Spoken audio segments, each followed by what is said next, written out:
everybody. This is Laura Marenko, the founder of Golden Beacon USA. I'd like to welcome you to our video series where I interview experts on topics that you, refugees and immigrants, need to know about living in the US. Today, we are going to discuss finances with Ronny Roizin. Ronny, would you like to introduce yourself?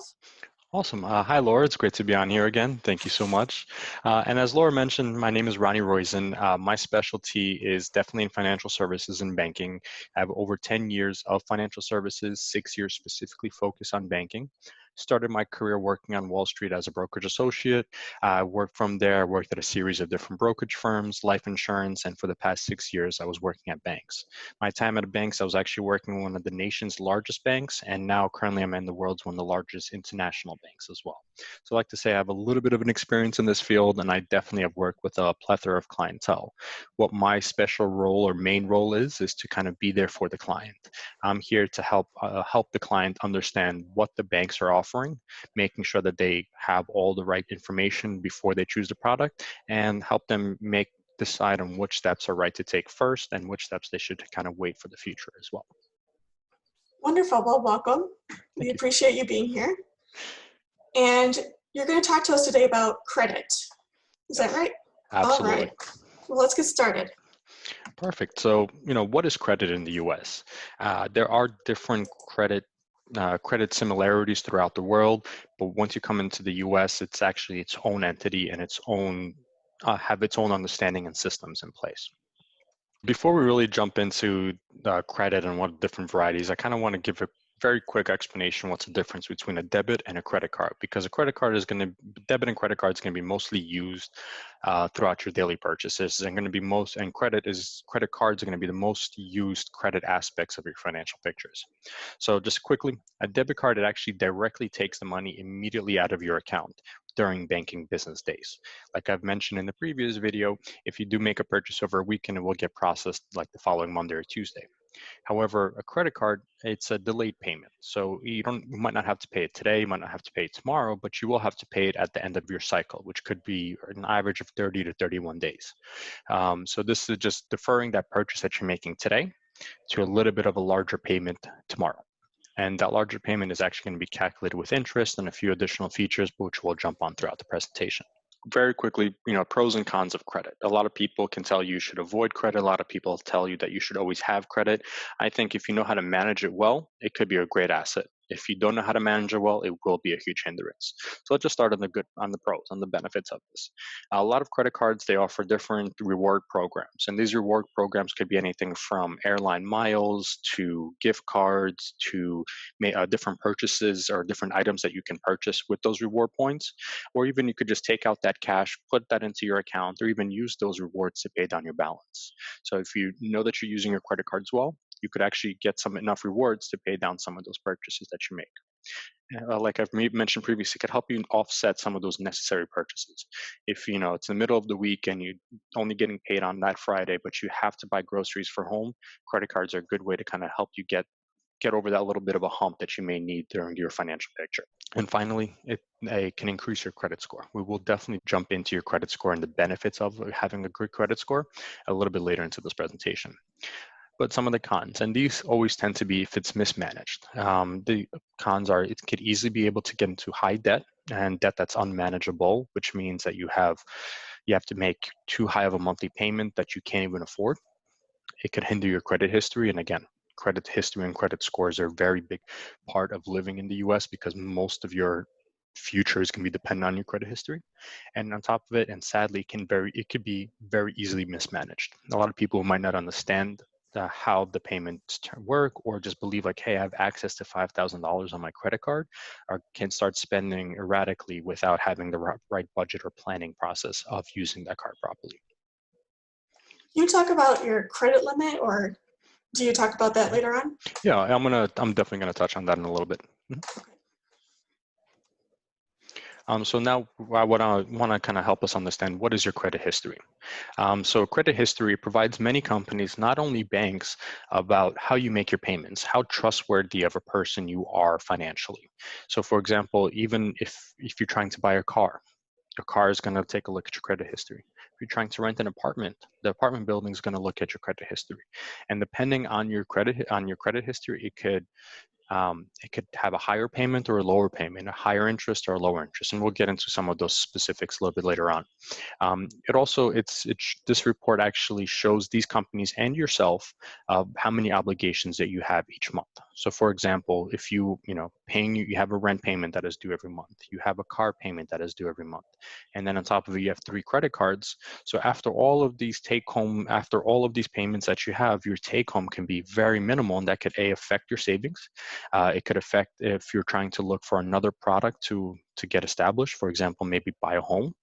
Just because of these high amount of obligations that you may have, it could negatively hinder your future and your future credit history. And finally, this shows how well you can manage your finances. Are you able to make your payments on time?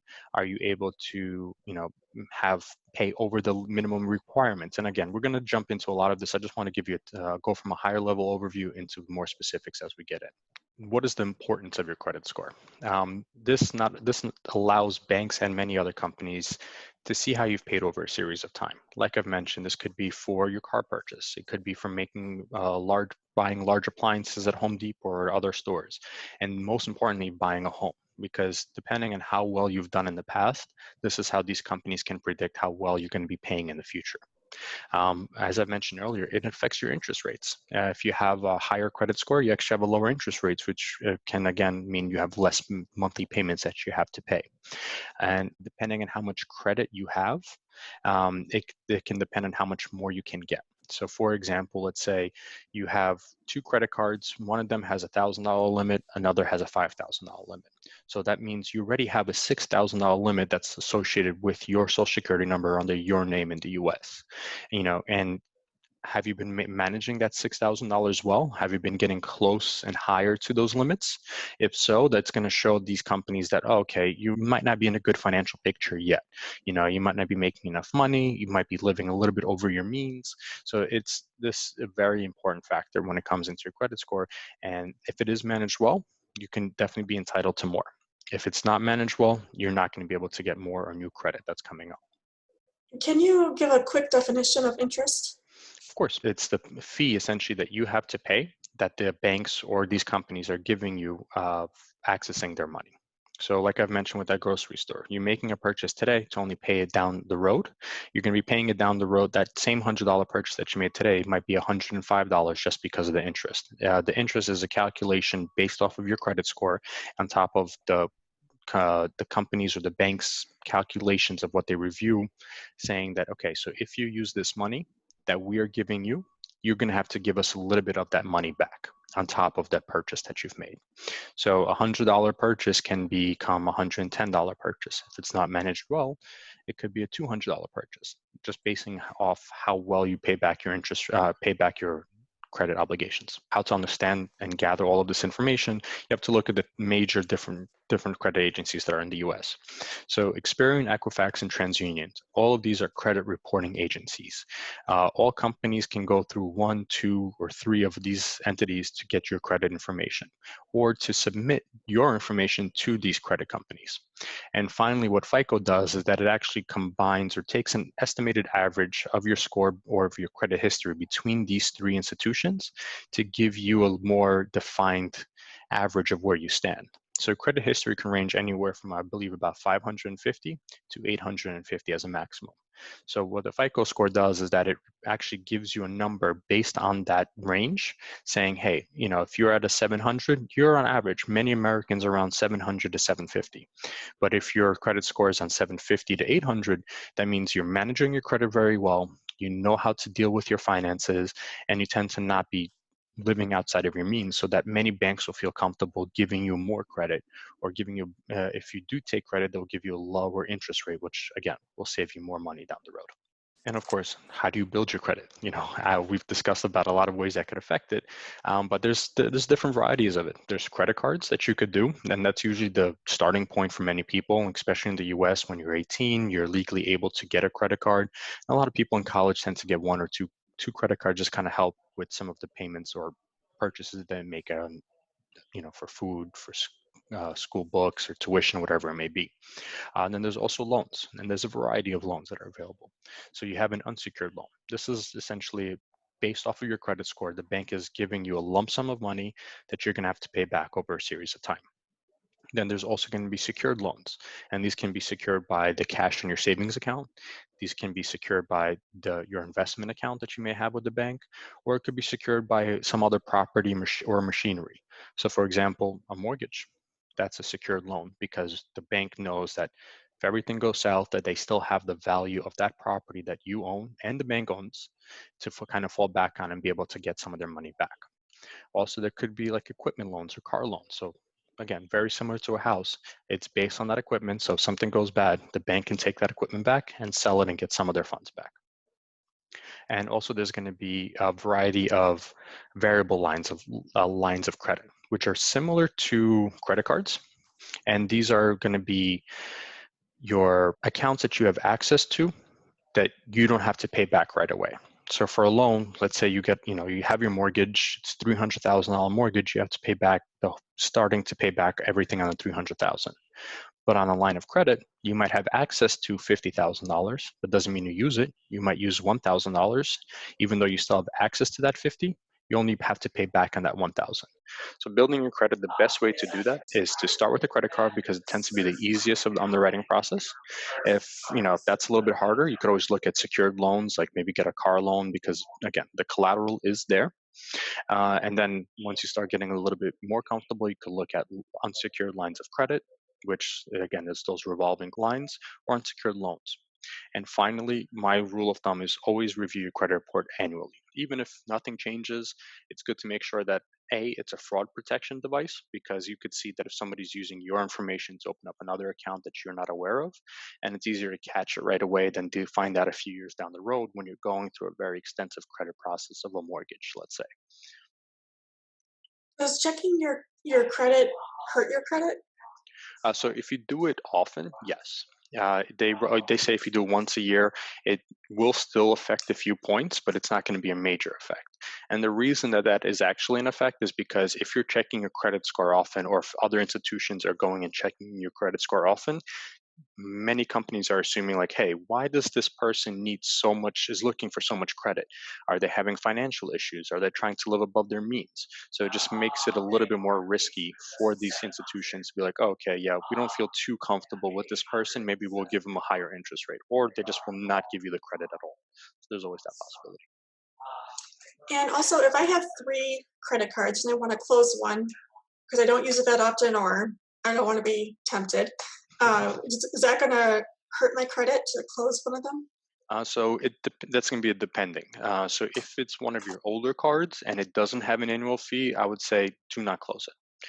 The reason is because a lot of factors of your credit score are actually based off of the length of your credit history.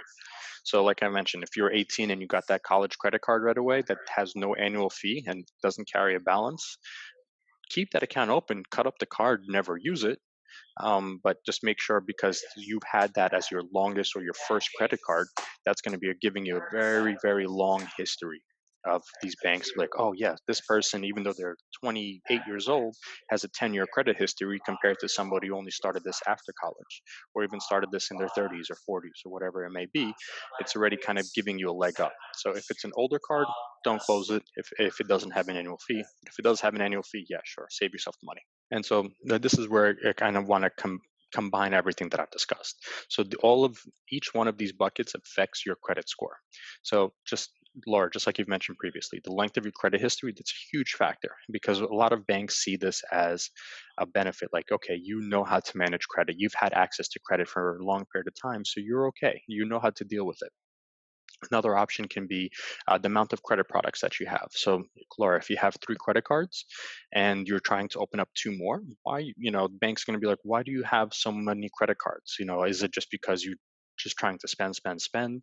Or is it just, okay, hey, this one has a really good promotion. I'm using it for a year and then I don't touch and you don't see any other transaction on it. They could assume, okay, so it was most likely a promotion. It's not going to be a big factor. However, if you have 2 credit cards, a loan, a car loan, a mortgage, a line of credit, and you're pretty much fully utilized, that's going to be a little bit of an issue is because uh, pair social security number. And again, this is a very complex formula that's associated with this. There's a certain amount of credit that can be extended for you, and that's based off of your income, based off of how your previous credit history. So how well are you using this total available credit to you? If you have a mortgage, that's going to be probably one of the biggest credit factors that are on your credit history. However, if you're making the payments on time and if you're giving it a few years, you're able to knock down some of that outstanding principal that you have. It's going to be a great way to show that you are utilizing your credit well, you are managing it well. And that's where it kind of comes into your payment history. So if you miss a payment, it's going to affect you very negatively. Your score can drop very deeply. However, if you make your payments, it's expected, so it's not going to be too beneficial. However, if you make all of your payments all for years and years and years, that's going to be very good to show, yes, you are financially stable, you are able to manage your accounts and your finances, so you're a little bit less risky to banks. And credit inquiries, we kind of touched on this earlier as well, but how many times are you looking for credit? Are you looking every 3 months? Is it because you're jumping from job to job and you're scared and you need additional money, so you're not so financially sound? Or is it that you might be just shopping around for similar product? For example, if you're trying to shop around for a car loan, you might go to Wells Fargo, you might go to Capital One, you might go to TD. And if you do all of these within a relatively short time frame, average is about 45 days, then it's not going to negatively hinder you because you're just trying to find the best rates, which is showing that you are being financially stable and have the right financial decisions. So again, there's a lot of moving parts to this. However, most importantly, have a very long credit history. Try to minimize the amount of credit products that you have. Make sure your payment history is on time. Minimize your credit inquiries, and make sure that if you do have the credit, try to keep those balances as low as possible. So you're not trying to reach the maximum limit of your credit cards. Stay maybe towards the middle, or even best is to not even carry a credit balance. I've heard that sometimes it is good to carry a balance. Is that true? If you don't have too much of a credit history, yes, it is true because it will show the credit companies you do know how to manage this debt or these obligations that are given to you. So, for example, if you just have one credit card and maybe like a car loan, yeah, sure, okay, carry a little bit of debt on your credit card for a few months, especially if you have no interest, because it's going to be like, okay, yeah, so this we've given this person $2,000, they're able to pay back consistently. Awesome. That's great. We can see the history. However, if you just have that one credit card, you buy $2,000, spend it back, to be like, oh, okay, we don't know too much about this person, so we will still need some more information. So yeah, if you don't have too many credit products, absolutely carry a little bit of a balance, especially if there's no interest. But if you have a lot of credit products, do not, because you're going to have many other balances on those. And you mentioned principal. Can you explain what that is? Of course. So whenever you're looking at let's say, a mortgage, for example, I just like to do this because a lot of people are always trying to buy homes. So when you're buying a house, money the bank is giving you, that's the principal. That's the initial amount of money that was given. So for example, it's $300,000 that was given to you to make this home purchase. However, when you're paying it back, that interest that the bank has associated with your account is going to be added onto those monthly payments. So when you are making those payments initially, you're going to be paying off most of the interest that is due to the company instead of the principal or the initial money that they've given back. Essentially, principal is the initial asset that the bank has given you. And so this is a breakdown of your credit card or any credit products because they tend to have very similar features. So, for example, credit limits. These are going to be associated with credit cards and lines of credit. This is the maximum that the bank is willing to give to you. And if you go over, the bank will still honor it. And they actually will love it because you're going to be paying them even a higher fee of going over your credit limit. Going over your credit limit could actually negatively affect your credit score if you tend to stay there consistently. And the reason is because like, oh, why are you trying to max out your credit cards? Are you not, again, financially sound, or are you trying to live out of your means? So those are usually the two kind of avenues that most institutions go down. What is APR? APR is your annual percentage rate. This is the interest rate that is associated with your credit products, and this is again credit cards, loans, mortgages, pretty much any credit products. That is the the fee essentially that banks take by giving you these assets. And all the difference in the APR or the annual percentage rate can actually affect the monthly payments that you have. So very simply, the lower interest or APR that you have, the lower monthly payment you have. The higher the interest, the higher monthly payment that you have. And that even goes jumping into your principal point. So if you have a high APR product, like it could be bad credit with a car loan, so you might be looking at 8, 10, 12% on the interest on that. So you're actually going to be paying a large chunk of your monthly payments are actually going to interest. So it's going to take you even longer to slowly whittle down that initial money that the bank has given you to make that purchase. And finally, minimum payments. So minimum payments, every product, every company, every credit product is going to have a minimum payment. This is the monthly minimum that you have to pay to be in quote unquote good standing with your credit history. And this could be the calculations for this range on a variety of things. For credit cards, some of them might have a minimum monthly payment requirement of, let's say, $25. So even if you purchase something for $20 for that month, they're still going to want you to pay back that full $20 instead of a fraction of it. However, if you have a large balance in your credit card, every company has their own kind of calculation. But what it does is that it calculates your interest rate over the year, breaks that down onto a daily basis, takes a look at the principal or the purchases that you've made for the month, takes it, the interest calculation on that purchase. Then they have their own little magical formula, which is different for every company. And then that's what gives you the minimum monthly payment. And finally, the rewards program. This is mostly associated, or actually only associated with credit cards, and this is the main benefit of credit cards. This is where you could see the 25,000 points if you open up this card and spend $5,000, or if you make purchases on airlines using our airline card, will give you 3 times the reward points. So this is the main benefit of credit cards, and this is the what you should be looking for, how you're going to be using your credit card, going back to our first section of how you're making your monthly payments, to understand what rewards you should be associated with it. For example, if you are planning a huge family trip, and you know that you're going to need airfare, you're going to need hotels, so it's going to be very travel related. Maybe you could look at different credit cards that have travel benefits that could be associated with the airline company that you're traveling with the hotel that you're traveling with, or just a good card that has great rewards conversion to travel benefits. Finally, these are going to be some breakdowns of the different resources that you could have. So I've listed the 3 credit unions: Experian, TransUnion, Equifax, as well as MyFICO. But jumping on the first one of annualcreditreport.com, this is where you can go in and access your credit score, your full credit report, actually, from each one of those 3 companies. And the benefit of this, like I've mentioned, is it helps fight fraud.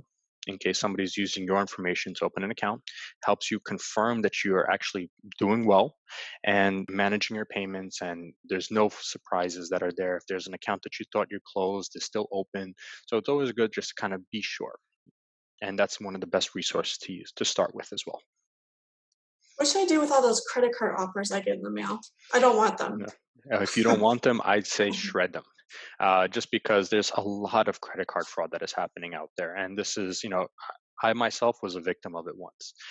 Somebody used my information to open up a Verizon account in Kentucky, and I was never even there. So it kind of took me a few months, a little bit of legwork on my end. Luckily I was able to fight it by proving I was never there, but they assumed that they actually were able to get my information from one of those credit card offers that I just threw in the mail. So the best bet is to shred it, rip it up, because most of the time there's a special offer code in there, and these fraudsters will go to the trash, put in that offer code on that website, get that $10,000 that you're pre-qualified for, and you're on the hook because it was your name and your offer code that was associated with it. Oh, okay.